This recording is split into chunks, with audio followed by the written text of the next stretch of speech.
Fertility. అమ్మ అనే పిలుపుకు శ్రీకారం చుట్టండి. పొందండి ఉచిత మొదటి కన్సల్టేషన్, మొదటి స్కాన్. సంప్రదించండి 8880747474.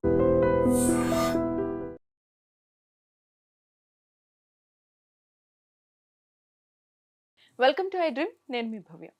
అమ్మాయిలు మెయిన్గా మీకు వచ్చే పీరియడ్ ఇష్యూస్ గురించి, అవి కొన్నిసార్లు మీకు హెవీగా అవుతున్నాయి, లేదా కొన్నిసార్లు ఆగిపోతున్నాయి, వీటన్నిటి గురించి మాట్లాడడానికి ప్రస్తుతం మన ముందు జో హాస్పిటల్ నుంచి laparoscopic surgeon and gynaecologist doctor Swarnasri madam ఉన్నారు.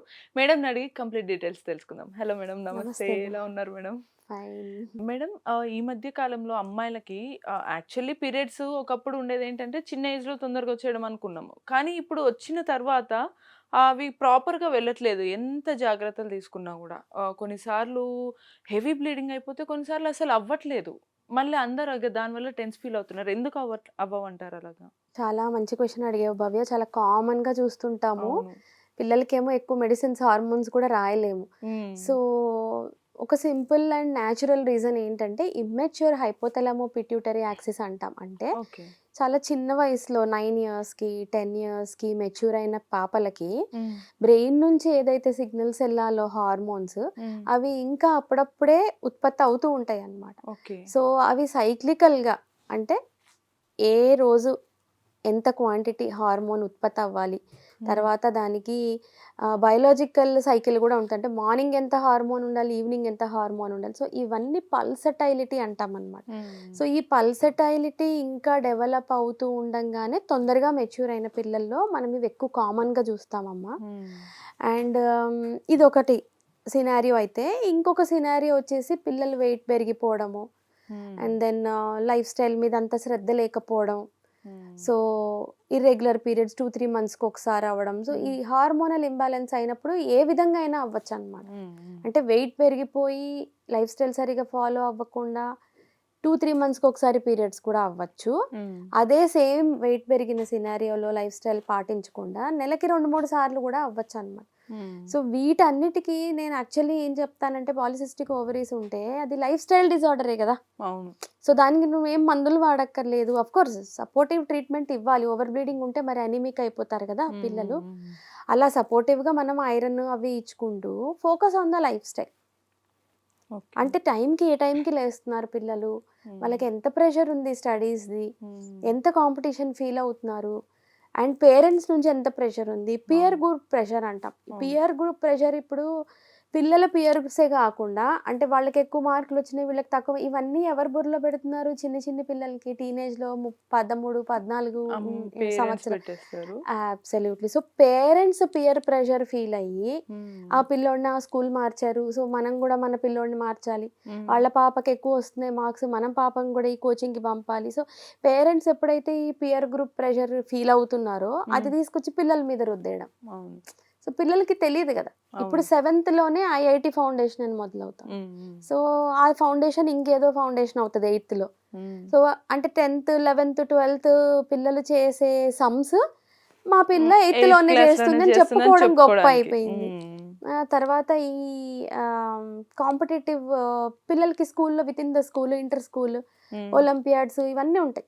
సో మా పాపకి ఎక్కువ వచ్చింది, మా పాప, ఇది peer group pressure in the parents. So అది పిల్లల మీద రుద్దేస్తున్నారు పేరెంట్స్. సో దీనివల్ల ఏమవుతుంది, వాళ్ళు ఆడుకునే టైం తగ్గిపోతుంది. మానసిక వికాసం అంటాం. అంటే మెంటల్ మెచ్యూరిటీ ఎప్పుడు వస్తుంది? When kids interact with public and social. So social media కాకుండా ఈ స్క్రీన్ స్క్రోలింగ్ ఇవి కాకుండా ఒక మనిషి ఇంకొక మనిషితో ఇంటరాక్ట్ అవ్వడం.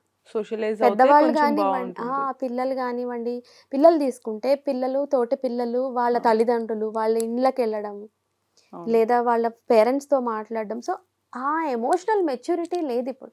సో ఆల్వేస్ దే ఆర్ పాపం stressed out in studies or their life style అలా మారిపోయింది. ఇప్పుడు మన అమ్మమ్మలు మనకి ఏం వండి పెట్టారు, మనం ఏం వండి పెడతాం మన పిల్లలు. అవును. సో కల్చర్ సినారియోనే మారిపోయింది, అది ఎవరి తప్పు కాదు. So it's a time that we as parents we just see మనం ఎలా పెరిగాము, మన పిల్లలు ఎలా పెరుగుతున్నారు. అంటే ఇలాంటి హెల్త్ ఇష్యూస్ వచ్చినప్పుడు it's like a red flag. Okay. వరి అవ్వాల్సిన అవసరం లేదు. మ్మ్. కరెంట్ సినారియోలో డిమాండ్స్ ఉన్నాయి, మరి చదువులు ఉన్నాయి, అన్నీ ఉన్నాయి. సో అందరూ డాక్టర్లు ఇంజనీర్లే అవ్వక్కర్లేదు కదా. మ్మ్. ఆర్కిటెక్చర్ ఉంది, అడ్మినిస్ట్రేటివ్ స్టడీస్ ఉన్నాయి, మ్మ్. అండ్ దెన్ బిజినెస్ స్టడీస్ ఉన్నాయి, ఆర్ట్స్ ఉన్నాయి, హ్యూమానిటీస్, పొలిటికల్ సైన్సెస్. దీంతో కూడా పిల్లలు they are doing extraordinarily well. Abroad వెళ్ళి అవునవును, చదువుకుంటున్నారు. అవునవును, సో ఈ చాలా బాగా. కోచింగ్ సెంటర్స్లో ఫెసిలిటీస్ ఎలా ఉన్నాయి, మనం పిల్లలకి చదువులని ఏం ప్రెషర్ పెడుతున్నాం? ఒక 100లో మేబీ 10% పేరెంట్స్ అవును ఇట్లా డిఫరెంట్ ఎక్స్‌ప్లోర్ చేయడానికి స్కోప్ ఇవ్వడం వల్ల వాళ్ళు వెళ్తున్నారు. ఈ 90%లో చాలా మంది ఇక్కడే ఇబ్బంది పడిపోతున్నారు. అంటే ఒక రకంగా ఒకప్పుడు ఏదైనా హెల్త్ ఇష్యూ వస్తే బయాలజికల్‌గా ఉండేది. బట్ ఇప్పుడు బయట సోషల్‌గా మెంటల్‌గా ఎక్కువగా అవుతుంది అనుకోవాలి అవునమ్మా. కదా మనం. చాలా స్ట్రెస్డ్ అవుట్ అయిపోతున్నారు. And then there is lot of information ఇప్పుడు అవైలబుల్. అవునవును. అంతకుముందు డాక్టర్ దగ్గరికి వెళ్తే గానీ మనకు ఒక కౌన్సిలింగ్ వచ్చేది. ఇప్పుడు ఈ అవును. సోషల్ మీడియా, ఇంటర్నెట్ ఇవన్నీ వచ్చిన తర్వాత ఇన్ఫర్మేషన్ ఈజ్ అన్‌లిమిటెడ్. అవునవును. అండ్ ఆ ఇన్ఫర్మేషన్ అన్‌లిమిటెడ్ ఏదైతే అవైలబిలిటీ ఉందో, హ్మ్.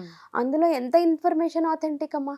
హ్మ్. పిల్లలు వాళ్ళే యూట్యూబ్ చూసేసి అమ్మో నాకు జుట్టు రాలిపోతుంది, నాకు ఈ జబ్బు ఉందనేసి డిసైడ్ అయిపోతున్నారు. హాస్టల్లో చదువుకునే పిల్లలు వచ్చేస్తున్నారు మా దగ్గరికి అవునవును. ఓపీడీకి. ఓకే. జుట్టు రాలిపోతుంది, నాకేదో ఉంది, నాకు ఏందమ్మా ఎవరు చెప్పారు నాన్న నీకు ఇవన్నీ అంటే, మేడం యూట్యూబ్లో చూసాను. సో అన్లిమిటెడ్ ఇన్ఫర్మేషన్ ఉన్నప్పుడు హ్మ్. ఒక అవేర్నెస్ ఉండాలి హ్మ్. పబ్లిక్లో. ఓకే, ఏది ఆథెంటిక్ ఇన్ఫర్మేషన్, ఏది నాట్ ఆథెంటిక్. ఓకే, ఏదైనా హెల్త్ ఇష్యూ ఉంటే let us go to a doctor హ్మ్. రాదర్ దాన్ ఒక సెల్ఫ్ డెసిషన్ డెసిషన్కి మనం. వచ్చేసి అది మళ్ళీ ఎమోషనల్ ఇది కూడా అయిపోతుంది కదా. అవును. ఆల్రెడీ ఫిజికల్గా డిస్టర్బ్ హ్మ్. అయిపోతున్నారు పిల్లలు, మళ్ళీ ఎమోషనల్ ఇన్స్టెబిలిటీ. మేడం ఇప్పుడు మనకి హెల్దీ లైఫ్ స్టైల్ ఇవన్నీ మారిపోయినాయి. అందరము కామన్‌గా అందరూ అంటారు ఈ మధ్య కొంచెం అది హెల్దీ లైఫ్ స్టైల్ మెయింటైన్ చేయడం కూడా ఒక లెవెల్ మెయింటైన్ చేయడం లాగా అయింది కానీ హెల్త్ కోసం కాదన్నట్టు. ఇప్పుడు మార్నింగ్ నుంచి ఇన్ని హవర్స్ స్లీప్ అంటారు. ఈ టైం టు ఈ టైం ఫుడ్ అంటారు. ఇప్పుడు మనం ఎక్కువగా యూత్ అమ్మాయిల గురించి మాట్లాడుతున్నాం. ఎందుకంటే వాళ్ళకే ఉంటాయి ఈ పీరియడ్స్ ఇష్యూ కాబట్టి. సో ఈ ఐఐటీ మీరు ఇందాక అన్నట్టు అవి గంటలు గంటలు రోజు నుంచి ఉంటాయి. బట్ వాళ్ళు హెల్తీ లైఫ్ స్టైల్ ఎలా లీడ్ చేయగలుగుతారు? వాళ్ళు ఏం చేయొచ్చు అంటారు? సో గుడ్ అమ్మా, మంచి క్వశ్చన్. సో ప్రాక్టికల్గా ఈ ప్రాబ్లంకి ఈ సొల్యూషన్ అని నేను చెప్పలేను. బట్ రోజుకి ఎన్ని అడుగులు వేస్తున్నారు, ఎంత కంఫర్ట్, ఎంత లగ్జరీ కావాలి. సో ఇక్కడే మనకు అందేటట్టు వాటర్ ఫిల్టర్ ఉండాలి, ఇక్కడే ఇంకేదో ఇది ఉండాలి అంటే, if you see the setting of a coaching centre, పిల్లలు అసలు క్లాస్ రూమ్ నుంచి బయటకు వచ్చే సినారియోలో కూడా లేదు. So I have had patients in my OPD. పిల్లలు వాళ్ళ అమ్మతో వస్తారు.